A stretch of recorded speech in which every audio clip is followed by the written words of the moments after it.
Attention, vidéo full émotion. Bonjour à tous, j'espère que tout le monde va bien. L'actualité cinéma-série est un petit peu moins chargée en ce moment. Donc ce week-end, j'avais envie de vous proposer quelque chose de pas prise de tête, de simple, vous parler des séances de cinéma qui m'ont marqué. Je précise d'ailleurs, vous avez déjà vu mon top décennie. Il ne s'agit pas du tout de mes films préférés, il s'agit de ceux où j'ai vécu un petit truc supplémentaire, une petite émotion en plus. Un truc encore une fois qui m'a marqué, ce ne sont pas mes films favoris. Mais avant de vous parler de tout ça, je vais prendre une minute pour remercier PureVPN qui sponsorise la vidéo. PureVPN est une application de VPN qui vous commencez en grande majorité à comprendre à quoi ça sert, qui vous permet de faire croire à certaines applications, à certains sites internet, que vous êtes situé, que vous utilisez internet depuis un autre pays. On en parle beaucoup en ce moment avec les plateformes de streaming. Vous savez par exemple que le catalogue de Netflix US n'est pas le même que celui qu'on a en France, et bah avec PureVPN vous y aurez aussi accès, qu'importe l'endroit où vous êtes. On en parle aussi beaucoup parce que, vous le savez aussi par exemple, Disney+ est disponible depuis fin 2019 aux États-Unis. Ça arrive le mois prochain en France, fin mars, et vous avez la possibilité d'avoir déjà accès à Disney+ en ayant ce VPN. C'est la même chose d'ailleurs pour d'autres services comme Amazon Vidéo, Hulu, etc. Le lien PureVPN est dans la description de la vidéo et vous avez de la chance parce qu'en ce moment, vous avez accès en exclusivité à une offre de 73% de remise sur 2 ans, ce qui revient à du 2,55€ par mois. Vous avez encore une fois tout en description de vidéo, n'hésitez pas à aller découvrir PureVPN. Alors, revenons à la vidéo, comment est-ce que j'ai procédé? En fait, c'est assez simple. J'ai été chercher dans mes souvenirs des séances marquantes. On va revenir sur 5 films et sur ces films, je vais essayer d'en associer quelques autres. Le but, c'est de vous partager, de vous expliquer pourquoi ça a été un petit peu inoubliable pour moi. Vous parler aussi, de vous raconter des anecdotes. Ce ne sera pour cette fois-ci que du positif. Il n'y aura pas, par exemple, le film le plus chiant, etc.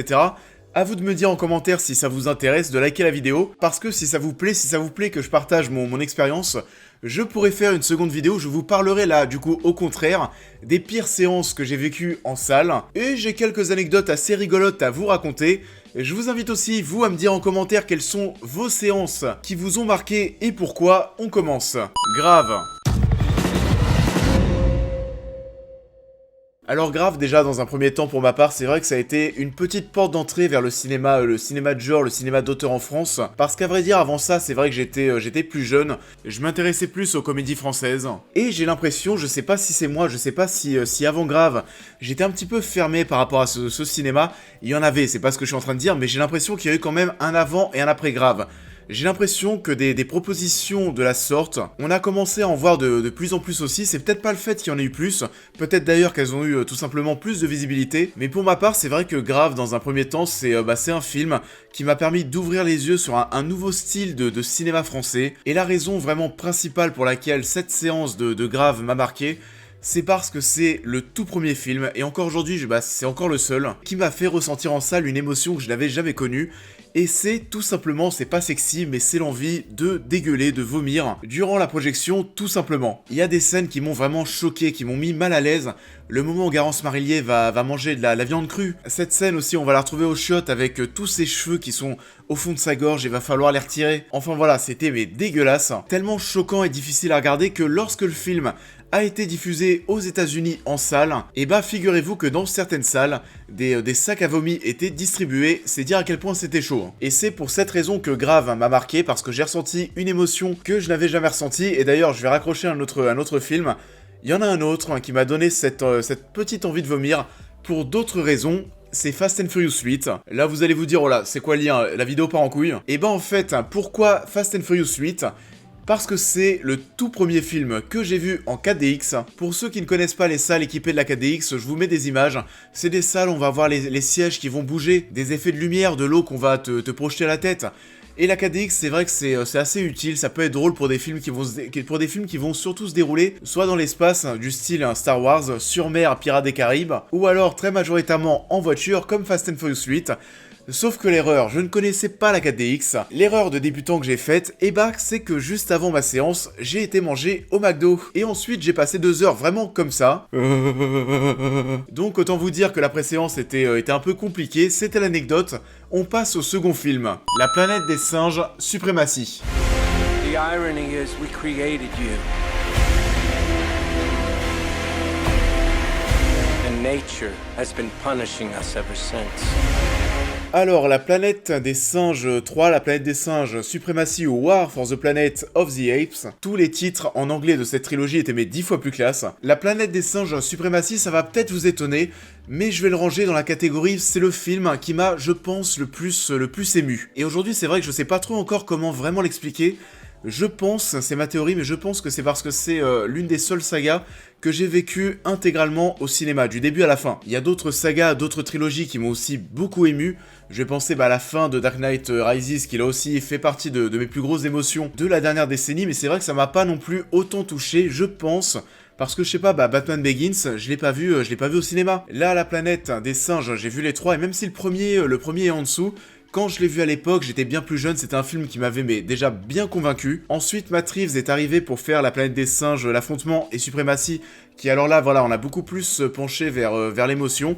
Et j'ai été, c'est vrai, très touché, je pensais pas. En fait, ce qui est assez exceptionnel et révélateur, c'est que ces singes paraissent mais tellement humains, et je pense qu'encore aujourd'hui, en termes d'effets spéciaux, c'est vraiment ce qui s'est fait de mieux. Ces singes paraissaient tellement humains, César paraissait tellement humain que je m'y suis fortement attaché. C'est vrai que durant la première heure, je me retenais déjà de chialer parce que je me disais que c'était la dernière fois que j'allais les voir. Ensuite, on était au milieu du film, je me suis calmé et donc à la fin, bien sûr, j'ai été encore une fois très ému.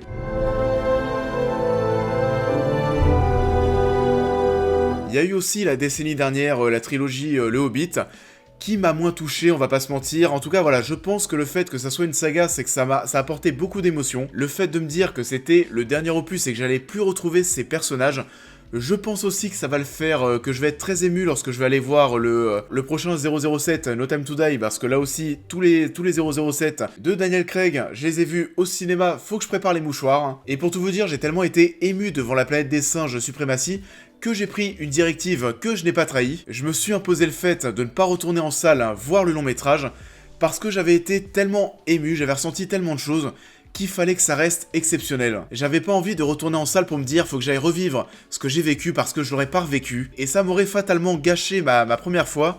C'est vrai que je suis un peu comme ça, même les soirées entre potes, lorsqu'on passe une très bonne soirée, qu'on fait quelque chose d'assez spécial, faut pas chercher à le refaire, faut que ça reste un moment d'exception, et donc oui, La planète des singes Supremacy est un film qui m'a beaucoup ému, plus que beaucoup d'œuvres sur la majorité du long métrage, ça m'a marqué. Mother.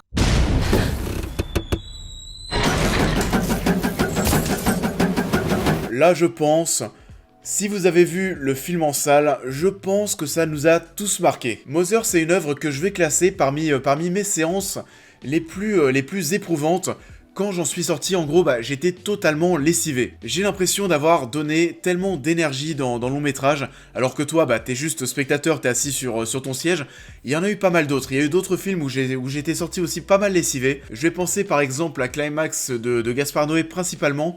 Climax, c'est sur quasiment l'intégralité de l'œuvre. Mother, ça va plus être dans sa deuxième partie. Je pense peut-être que ça m'a un peu plus marqué parce que je m'y attendais tout simplement pas. C'est vrai que quand tu vois la première partie du long métrage, tu t'attends pas à ce que la seconde ressemble à ça, toute l'histoire autour du bébé. Il se passe des choses absolument affolantes, des choses très cruelles qui sont très difficiles à regarder. Le rythme à ce moment-là est inarrêtable, t'es balancé mais absolument dans tous les sens. Et on a parlé de Climax et c'est vrai qu'il y a eu d'autres œuvres dans le même style.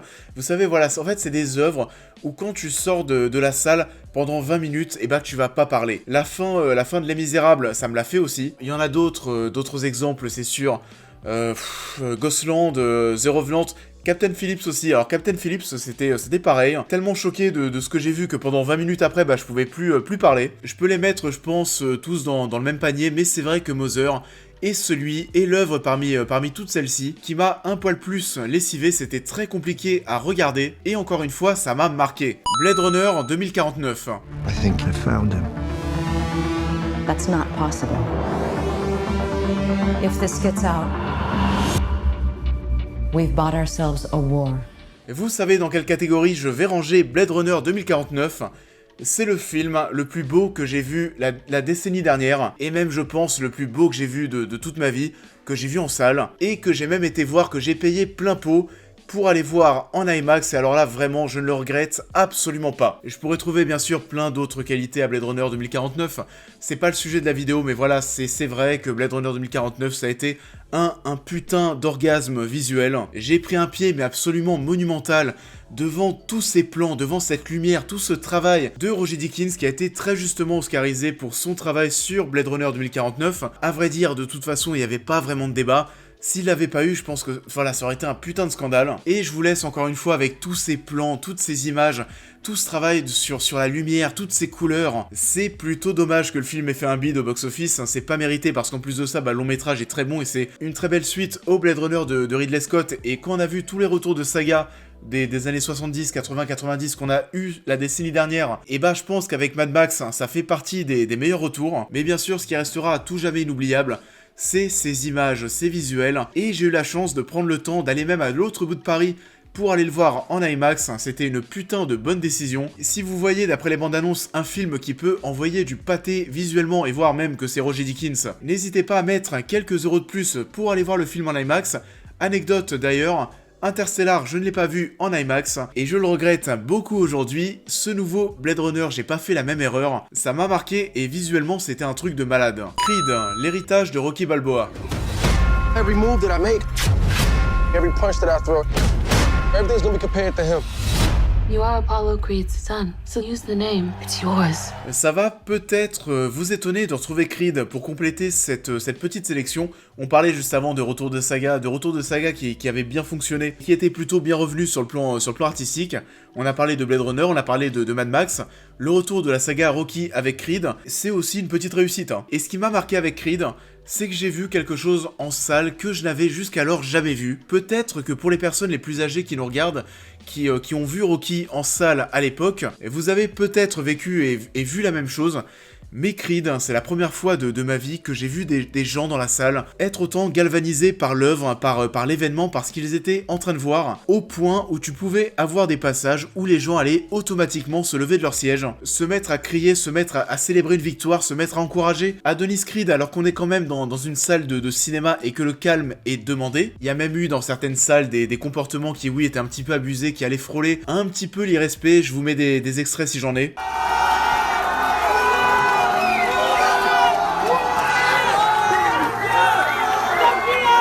Personnellement, lorsque j'ai été voir le film, c'était pas aussi abusé, c'était très respectueux, mais voilà, il y avait ces moments, voilà, je sais pas, par exemple la scène vers la fin, durant le combat final, où on va avoir Adonis qui va se lever entre deux rounds et on va avoir la musique de Rocky qui va se mettre en place.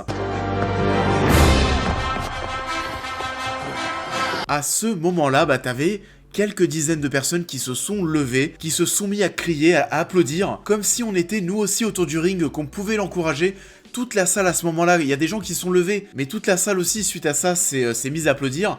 C'était assez dingue, ils ont même réussi à le refaire pour Creed 2, où je me suis encore une fois retrouvé dans une salle avec des gens qui avaient été un petit peu galvanisés par ce qu'ils étaient en train de voir, au point d'applaudir ou de se lever, mais automatiquement. J'ai bien sûr un autre exemple en tête, et ça sera, oui, Avengers Endgame, que j'ai vu de minuit à 3h du matin au Grand Rex, et vous imaginez bien que l'ambiance, c'était aussi un petit peu n'importe quoi. Je vais même vous dire un truc, toute la séquence de fin avec le rassemblement des Avengers. Assemble.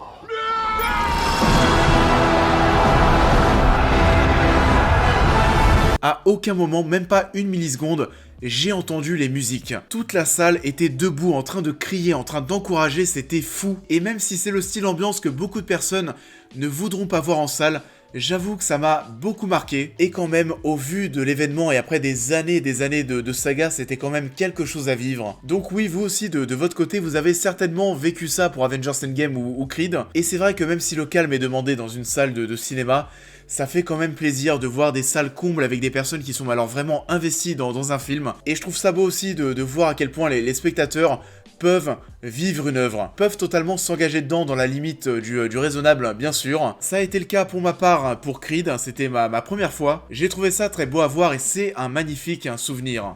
C'est la fin de cette vidéo, j'espère qu'elle vous aura plu. Comme d'habitude, je vous invite à la liker, à la partager, à me partager vous aussi vos plus beaux souvenirs en salle. Dites-moi aussi en commentaire si ce genre de format pas trop prise de tête où je vais vous parler de moi, d'expérience et aussi d'anecdotes vous plaît. Et on pourra du coup en faire d'autres Comme je vous le disais, pourquoi pas mes pires anecdotes en salle. Je vous invite aussi pour les nouveaux à me suivre sur tous les réseaux sociaux, à vous abonner, à aider la chaîne à se développer sur Tipeee et Utip. Et on va se retrouver la semaine prochaine pour la critique de Dark Waiters et on va parler aussi beaucoup de séries. En attendant, je vous souhaite à tous un bon week-end et je vous dis à très vite.